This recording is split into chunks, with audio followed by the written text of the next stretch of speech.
आलो अंडुल्या भक्तांना मिरची लावायला. हा भाई आ गया स्वाद, दे दिया मोदी को वोट. अंडभक्तांनो सुलुलुलुलु. अंडभक्तांनो अंडभक्तांनो सुलुलुलु. अंडभक्तांनो सुलुलुलुलु.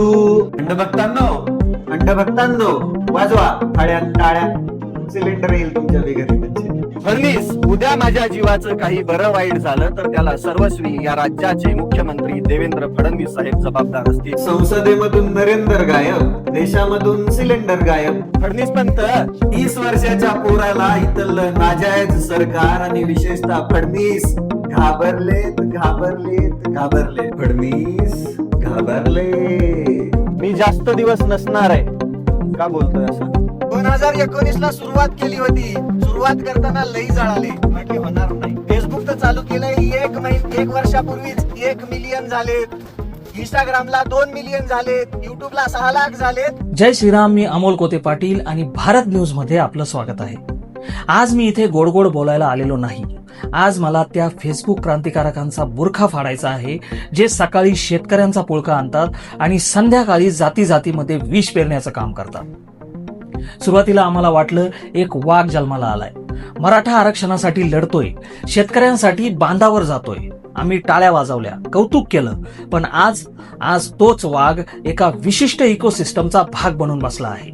आधी तो मराठी चित्रपटातला हिरो वाटायचा, पण आता साऊथच्या पिक्चरचा व्हिलन वाटू लागला आहे.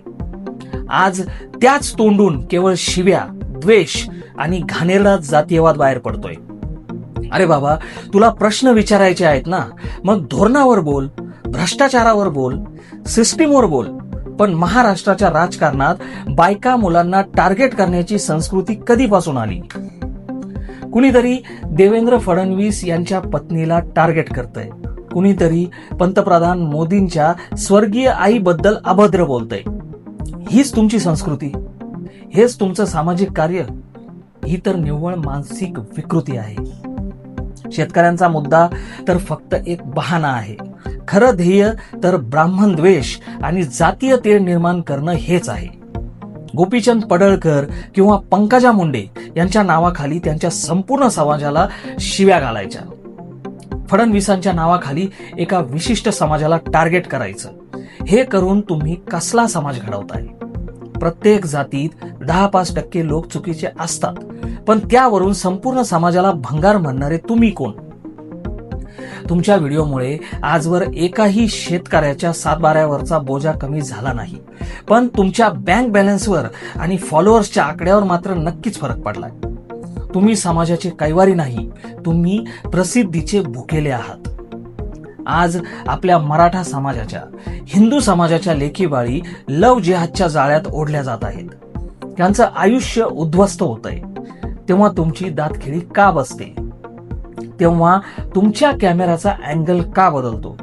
कारण तिथे बोललाल तर तुमचे जिहादी फॉलोअर्स नाराज होतील, तुमची व्ह्यूअरशिप कमी होईल. बरोबर ना? तुमच्यासाठी तुमच्या समाजाच्या मुलींच्या सुरक्षिततेपेक्षा तुमचे जिहादी फॉलोअर्स जास्त महत्वाचे आहेत का? हेच तुमचं बेगडी हिंदुत्व आणि हेच तुमचं बेगडी समाजकारण.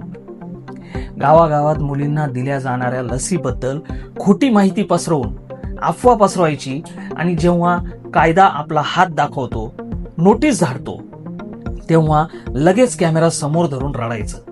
माझा आवाज दाबला जातोय. अरे, जर तुमचं काळीज वाघाचं असेल आणि तुमचं काम खरं असेल तर नोटिशीला कशाला घाबरता? आणि हे काय सांगताय की फडणवीस तुम्हाला घाबरले? ज्या माणसाने शरद पवारांपासून जरांगे पाटलांपर्यंत सर्वांना अंगावर घेतलं, तो तुमच्यासारख्या लोकांना घाबरणार का? स्वतःची किंमत वाढवण्यासाठी किती फेकायचं यालाही काही मर्यादा असते. बांगलादेश आणि नेपाळ सारखी परिस्थिती भारतात निर्माण करायची भाषा करताय. लोक रस्त्यावर उतरून सरकार पाडतील असं स्वप्न बघताय.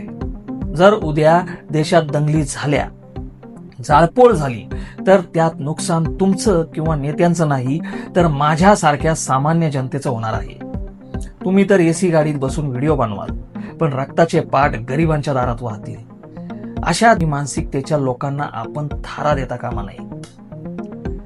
जर तुम्हाला वाटतं की तुम्ही धुतल्या तांदळाचे आहात आणि सिस्टीम खराब आहे, तर वावरात बसून ज्ञान पाजण्यापेक्षा हिंमत असेल तर निवडणुकीला उभे राहा.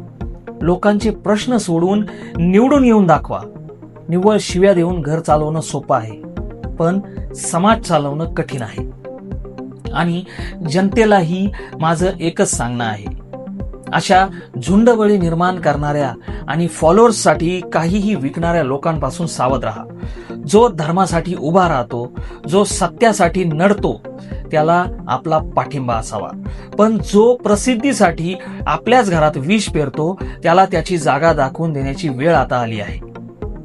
गप्प बसायचं नाही, आता बोलायचंय. जय हिंद, जय महाराष्ट्र, जय शिवराय आणि जय श्रीराम.